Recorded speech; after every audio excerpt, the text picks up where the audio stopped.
దేవుని పరిశుద్ధ నామమునకు ఘనత మహిమ ప్రభావములు కలుగునుగాక. హల్లెలూయా.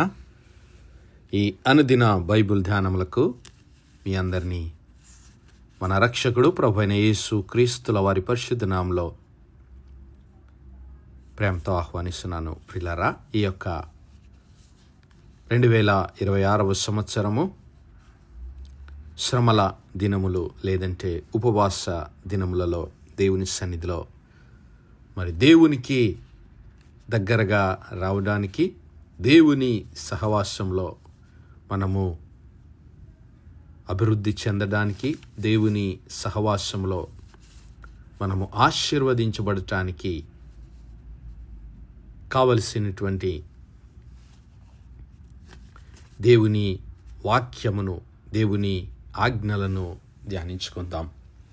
ప్రియులారా, మరి ఎందుకు దేవుని సన్నిధానంలో మనము ప్రార్థన ఉపవాసములతో గడపాలని ఈ యొక్క లెంట్ సీజన్ అనగా శ్రమల కాలము నిర్ణయించబడింది అంటే, ప్రియులారా, దేవునికి దూరమైపోతున్నటువంటి మనము ఆయన వైపు తిరగాలి, దేవునికి దగ్గరగా రావాలి, మన యొక్క సహవాసాన్ని, దేవునితో మన యొక్క సంబంధాన్ని తిరిగి మరి పునర్నిర్మించుకోవడమే, పునరుజ్జీవింప చేసుకోవడమే ఈ యొక్క లెంట్ యొక్క ముఖ్య ఉద్దేశము.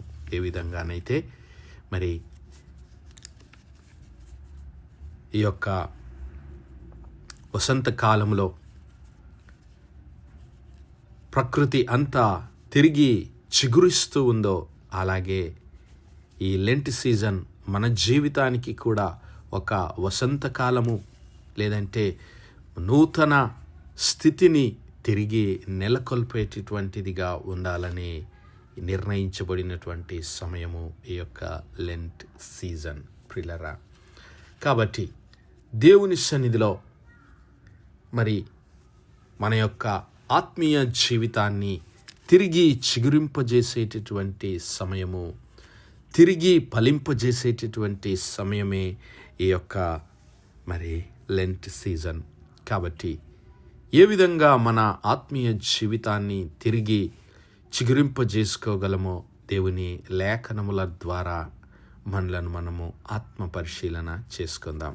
అయితే ఈ యొక్క 2026 సంవత్సరం లెంట్ సీజన్లో ఈ యొక్క మన ఆత్మీయ జీవితాన్ని తిరిగి చిగురింపజేయడానికి కావలసినటువంటి 7 మెట్లు లేదంటే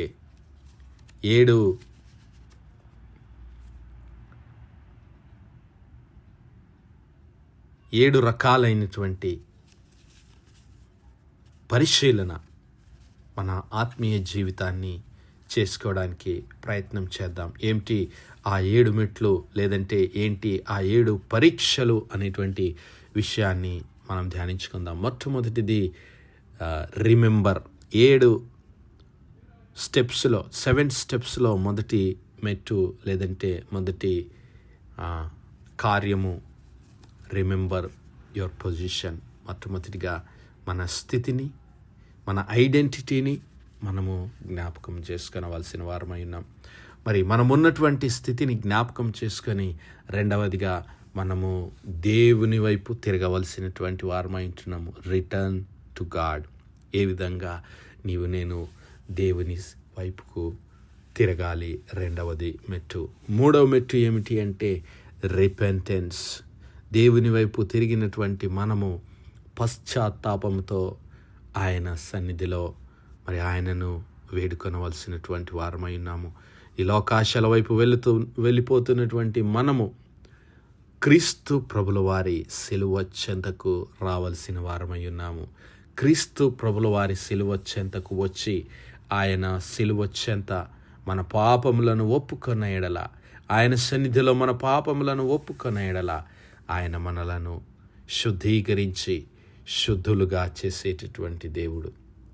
ఆయన మన పాపములన్నిటి నుంచి విడిపించి మనల్ని పరిశుద్ధులుగా చేస్తాడు.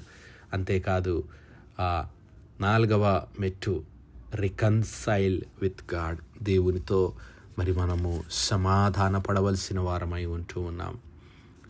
ఇక 5వ మెట్టు, renew your heart, renew your spirit. నీ ఆత్మను, నీ హృదయాన్ని మరి పునరుజ్జీవింప చేసుకొనవలసిన వారమై ఉంటున్నాం. దేవుని సన్నిధిలో నూతన పరుచుకొనవలసినటువంటి వారమై ఉంటున్నాం. రెన్యూ యువర్ హార్ట్, నూతన పరుచుకొనవలసినటువంటి సమయము. తర్వాత రివైవ్, అప్పుడు దేవుడు మన ఆత్మను, మన హృదయాన్ని తిరిగి జీవింపజేస్తాడు.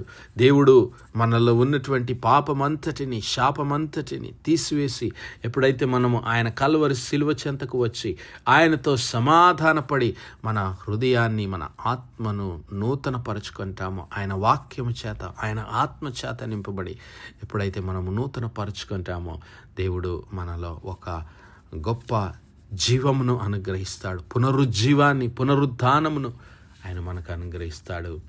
అంతేకాదు, మరి God will return to you, దేవుడు తిరిగి మన యొద్దకు వస్తాడు. మరి నా సహోదరుడా, నా సహోదరి, ఈ మన ముందున్న కాలము, ఈ 6 వారాలు, 7 వారాలు, 7 విషయాలను గురించి నేర్చుకుందాం. మొట్టమొదటిగా, రిమెంబర్ యువర్ పొజిషన్. దేవుని సన్నిధిలో మనము మన స్థితిని, మనం ఏ స్థితిలో నుంచి పడిపోయామో, మన స్థితి ఏమిటి, ఎందుకు మనం ఈ లోకంలో, ఏ స్థితిలో నీవు నేను సృష్టించబడ్డామో జ్ఞాపకం చేసుకుందాం. ప్రకటన గ్రంథం 2వ అధ్యాయం 1-7 వచనాలు చదువుకుందాం. ఎఫెస్సులో ఉన్నటువంటి సంఘపు దూతకు ఇలాగు వ్రాయమని క్రీస్తు ప్రభుల వారు పద్మాసు ద్వీపంలో పరవాసి అయినటువంటి యోహానుకు తెలియజేస్తున్నాడు.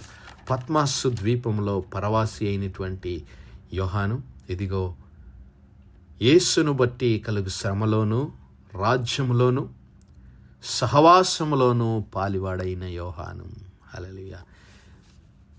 యోహాన్ ప్రకటన గ్రంథం 1వ అధ్యాయం 9వ వచనంలో పరిశుద్ధుడైన యోహాన్ గారు ఇలా రాస్తూ ఉన్నాడు: మీ సహోదరుడును యేసును బట్టి కలుగు శ్రమలోను, రాజ్యములోను, సహవాసములోను పాలివాడను అంటూ ఉన్నాడు. క్రీస్తు ప్రభుల వారి శ్రమలో మనమందరము పాలిభాగస్థులము. క్రీస్తు ప్రభుల వారి నిత్యరాజ్యంలో మనమందరము పాలిభాగస్థులము. క్రీస్తు ప్రభుల వారి సహవాసములో మనమందరము పాలిభాగస్థులము. అది మన స్థితి, అది మన గుర్తింపు, అదే మన ఐడెంటిటీ. ప్రియులారా, క్రీస్తు ప్రభుల వారి మరి మీ అందరి సహోదరుడను, క్రీస్తు ప్రభుల వారి శ్రమలలో పాలిభాగస్థుడను, క్రీస్తు ప్రభుల వారి రాజ్యంలో పాలిభాగస్థుడను, క్రీస్తు ప్రభుల వారి సహవాసంలో పాలిభాగస్థుడని అంటూ ఆయన ఇదిగో ప్రభువు దినమందు ఇదిగో పద్మాసు ద్వీపమున పరవాసినైన నేను ప్రభువు దినమందు ఆత్మవశుడనై ఉండగా భూరధ్వని వంటి గొప్ప స్వరాన్ని నేను విన్నాను. అయితే ఆ స్వరము నీవు చూచుచున్నది పుస్తకంలో రాసి ఎఫెసు, స్ముర్న, తుయతైర, సార్దిస్, ఫిలదెల్ఫియా, లవొదికీయ అను 7 సంఘములకు పంపుమని చెప్పుట నా వెనుక వింటిని. క్రీస్తు ప్రభుల వారి స్వరాన్ని వింటూ ఉన్నాడు. పద్మాసు ద్వీపంలో పరవాసి అయినటువంటి యోహాను విన్నటువంటి మాటలు ఏమిటి అంటే, మొట్టమొదటిగా, ఇదిగో నేను మొదటివాడను, కడపటివాడను, జీవించువాడను, మృతుడనైతిని గాని యుగ యుగములు సజీవుడనై ఉన్నాను, మరియు మరణము యొక్కయు పాతాళము యొక్కయు తాళపు చెవులు నా స్వాధీనములో ఉన్నవి. హల్లెలూయా. ఆ క్రీస్తు ప్రభుల వారి స్వరాన్ని ఆయన వింటున్నాడు. క్రీస్తు ప్రభుల వారి దర్శనాన్ని ఆయన చూచాడు. ఇదిగో నేను తిరుగగా 7 సువర్ణ ద్వీపస్తంభములను, ఆ ద్వీపస్తంభముల మధ్య మనుష్య కుమారుని పోలిన ఒకరిని చూచి తిని, ఆయన తన పాదముల మట్టుకు దిగుచున్న వస్త్రమును ధరించుకొని రొమ్మునకు బంగారు దట్టి కట్టుకొని ఉండెను. ఆయన తలయు తల వెంట్రుకలను తెల్లని ఉన్నిని పోలినవై హిమమంత ధవలముగా ఉండెను. ఆయన నేత్రములు అగ్ని జ్వాలల వలె ఉండెను. ఆయన పాదములు కొలిమిలో పుటము వేయబడి మెరయుచున్న అపరంజితో సమానమయ్యుండెను. ఆయన కంఠస్వరము విస్తార జల ప్రవాహముల ధ్వని వలె ఉండెను. ఆయన తన కుడి చేత 7 నక్షత్రములు పట్టుకొని ఉండెను. ఆయన నోటి నుండి 2 అంచులు గల వాడి అయిన ఖడ్గమొకటి బయలువెడలుచుండెను. ఆయన ముఖము మహా తేజస్సుతో ప్రకాశించుచున్న సూర్యుని వలె ఉండెను. హల్లెలూయా. నా సహోదరుడా, నా సహోదరి, క్రీస్తు ప్రభుల వారి యొక్క దర్శనాన్ని పరిశుద్ధుడైనటువంటి యోహాను గారు చూస్తూ ఉన్నాడు. మరి అది ఆయనకు ఏ విధంగా సాధ్యమైంది అంటే ప్రియులారా, ఇదిగో ఆయన పద్మాసు ద్వీపమందు పరవాసి అయి ఆత్మవశుడై ఉన్నాడు. నీవు నేను మరి ఈ యొక్క 2026వ సంవత్సరంలో ఆ క్రీస్తు ప్రభుల వారి దర్శనములు పొందుకోవడానికి పిలువబడినటువంటి వారము, సృష్టించబడినటువంటి వారం, ఆయనతో సహవాసము కలిగి మరి నీవు నేను ఉండటానికి సృష్టించబడినటువంటి వారమని మరి ఒకసారి మన స్థితిని జ్ఞాపకము చేసుకొనవలసినటువంటి వారమై ఉంటున్నాం.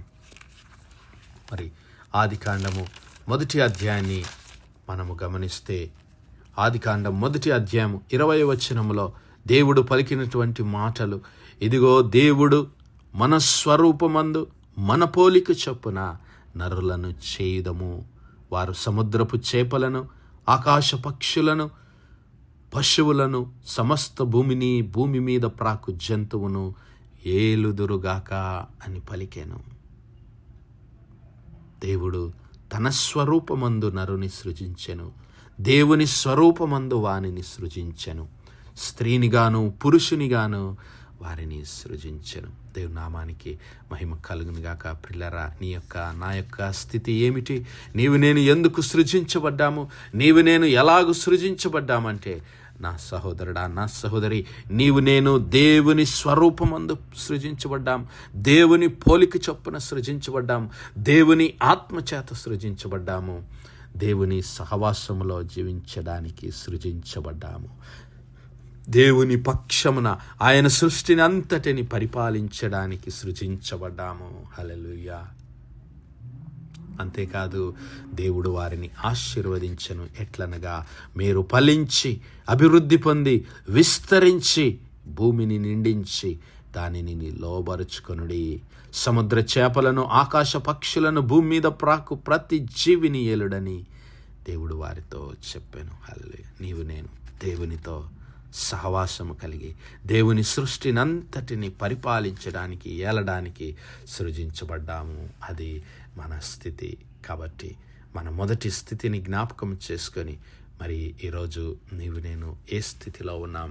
దేవుడు సృజించినటువంటి ఆయన మరి చిత్తాన్ని జరిగించడానికి నీవు నేను ఆయన స్వరూపమందు సృజించబడిన వారం. కాబట్టి మన స్థితిగతులను, మన పరిస్థితులను, మన యొక్క మరి ఐడెంటిటీ, మన యొక్క గుర్తింపును జ్ఞాపకం చేసుకొని దేవుని వైపునకు మరి మళ్ళడానికి ప్రయత్నం చేద్దాం. దేవుని సన్నిధిలో మన స్థితిగతులను మరొకసారి జ్ఞాపకం చేసుకొని ఆయనకి ఇష్టలుగా జీవితం. అట్టి కృప దేవుడు మనందరి జీవితాల్లో దయచేయనుగాక. ప్రార్థించుకుందాం. పరిశుద్ధుడా, మహోన్నతుడా, జీవాధిపతి, సైన్యములకు అధిపతి వగు మా యెహోవా తండ్రి, కృపా కనికరములు గల మా ప్రభువా, సూర్యోదయం మొదలుకొని ఇంత మటుకు మీ కృపలో భద్రపరిచి అయ్యా మరొకసారి మీ ప్రియ కుమారుడైన యేసు క్రీస్తు ప్రభుల వారి పరిశుద్ధ నామములో దేవా మీ కృపా సన్నిధానంలో ప్రార్థించడానికి సజీవ లెక్కలు మమ్మల్ని ఉంచిన తండ్రి, మీకు స్తుతులు స్తోత్రాలు నాయన. మీ యొక్క పరిశుద్ధాత్మ సహాయము, ఆదరణ, కాపుదల ఎల్లవేళలా మాకు అనుగ్రహించి మరి మీ పరిశుద్ధాత్మ సహవాసములు మమ్మల్ని నడిపిస్తున్న దేవా మీకే స్తుతులు స్తోత్రాలు. అవును మా తండ్రి, మీరు మమ్మల్ని మీ యొక్క స్వరూపమందు మీ పోలిక చొప్పున మమ్మల్ని సృజించి మీ సృష్టినంతటిని ఏలటానికి మాకు అధికారాన్ని అనుగ్రహించి అయ్యా మమ్మల్ని ఫలించి అభివృద్ధి పొంది విస్తరించి భూమిని నిండించి దాన్ని లోబరచడానికి మీరు మమ్మల్ని సృష్టించినారని ఎరిగి ప్రభు మీ చిత్తాన్ని లోకంలో జరిగించే కృప దయచేయమని సమస్త మహిమ ఘనత ప్రభావాలు మీ నామానికే చెల్లిస్తూ మా ప్రభును మీ ప్రియ కుమారుడు మా రక్షకుడునైన యేసు క్రీస్తుల వారి పరిశుద్ధ నామమున ప్రార్థించి వేడుకుంటున్నాం మా పరలోకపు తండ్రి. Amen, amen, amen. God bless you all. Praise the Lord. Shalom.